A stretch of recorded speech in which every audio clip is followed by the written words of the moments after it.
Hello and welcome back to art class. Today we're going to be working on the iPad itself for our assignment. You're going to be working with two apps. You're going to be working with the camera app for a couple of minutes, and then we're going to be working a lot in the Photos app. So those are the two that you have on your iPad, and we'll be using those. All right, so the first one we need to deal with is the camera app. So you just click on it, and you get your normal camera type thing. We need to take a picture of a person in a position. Okay, so you're just going to snap a photo. There's the shutter button that snaps the picture, and then you usually see it as a little icon in the corner here.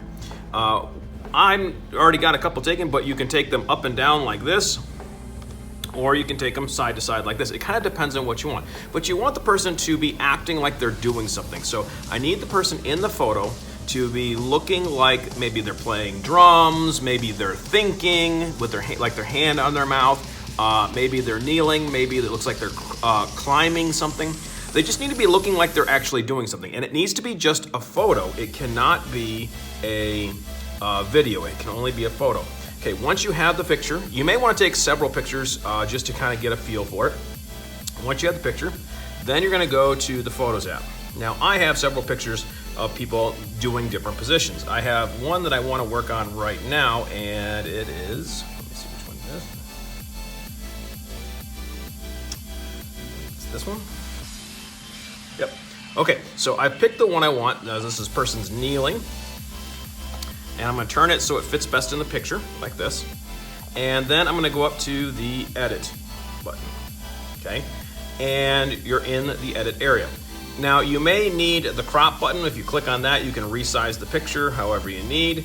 But I like to wait until I'm done with that, so I'm gonna click off that or cancel out of that.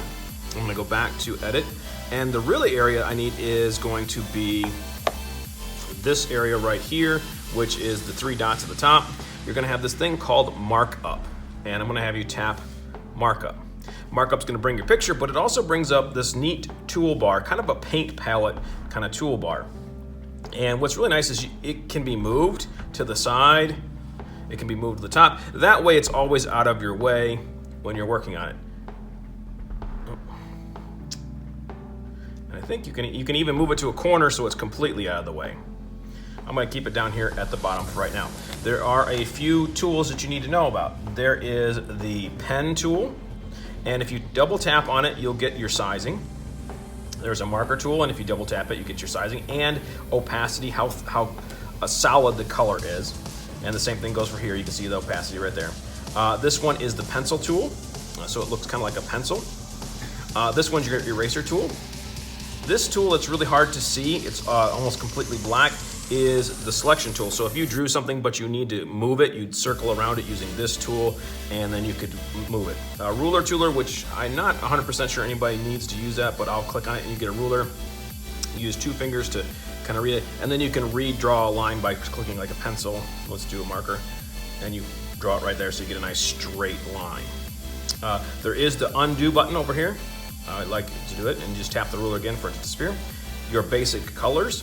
If you want more than these 5 colors, you tap on the 6th one, and it gives you this grid. You could go into these other options here, but I don't recommend it because it's honestly a lot easier to use the grid here.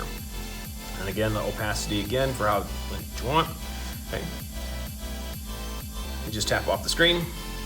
And then really we're not going to be using the plus button. There's nothing really you can use. You could use the shapes possibly. Those might be kind of helpful if you need a square or a circle. But really you're going to be drawing with your finger pretty much. Okay. And what I'm going to have you do here is you can use your finger, or if you happen to have these little styluses, some people have them, they're kind of handy. You can draw on them, and most of you know what that is. But remember, they have those soft tips on it, so a regular pen is a horrible idea. It's got to be a stylus. I'm going to use my finger because that's what most people have. I tend to use my pen tool more than any other tool. I do fill in with the marker, but I use the pen tool the most. And so I got my person kneeling here, and I'm kind of thinking that this person is holding Simba. So I'm going to go out here, I'm going to pick a yellow color, and I am going to draw a circle for the head. And I got to be careful. I draw a circle, I hold it. Oh, I didn't do it. Hold on a second. There we go, like that. Then I can, still the same color, I can either use the pen tool to try to fill this in, or if I switch to the marker tool, but I have to go back and select the color because it won't automatically change the color to the one I was using, and then I'm going to fill it in.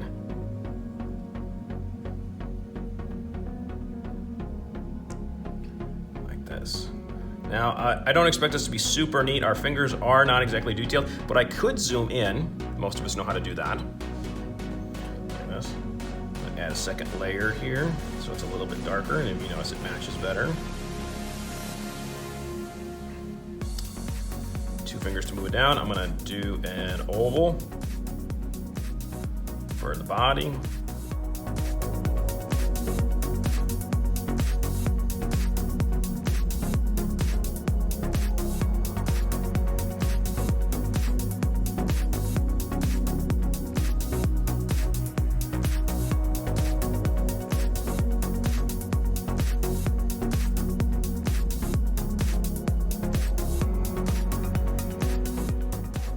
He's looking a little bit more like a koala, but you get the idea. And you can pretty much do anything you want. So any position they're in, and then you can add other details. Like, you know, for me, if I had the time, I might draw in like maybe Zazu or something like that. I could even put a little sun in there.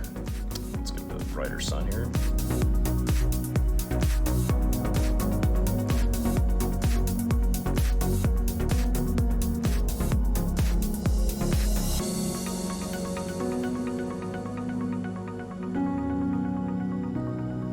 You can just have a ton of fun with this markup thing because it's really cool.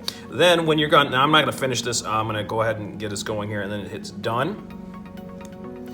It's going to be like this. If you need to crop it at this point, like, oh, I don't need all that ground. So what I'm going to do is I'm actually going to crop it a little bit. Maybe bring that down a little bit. There we go. I like that image a little bit better. And actually, I'm going to move this over just a little bit.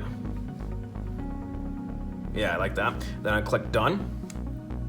And then what I'm gonna do is go to Google Classroom, and I'm gonna upload this picture, now that it's done, to Google Classroom for this assignment. This is a 1-week assignment, so this is hopefully a really fun one. It's really cool to have this little tool available to make your photos a little bit more fun. If you've ever done memes, this is somehow some memes are done, is by using these kind of markup tools. Please note, let's avoid text unless you really need it, because it doesn't have a text function to make it look neat. So we really want to keep it just as a drawing on top of a photo. Okay. When you're ready, just upload it to Google Classroom, and I will see you next week.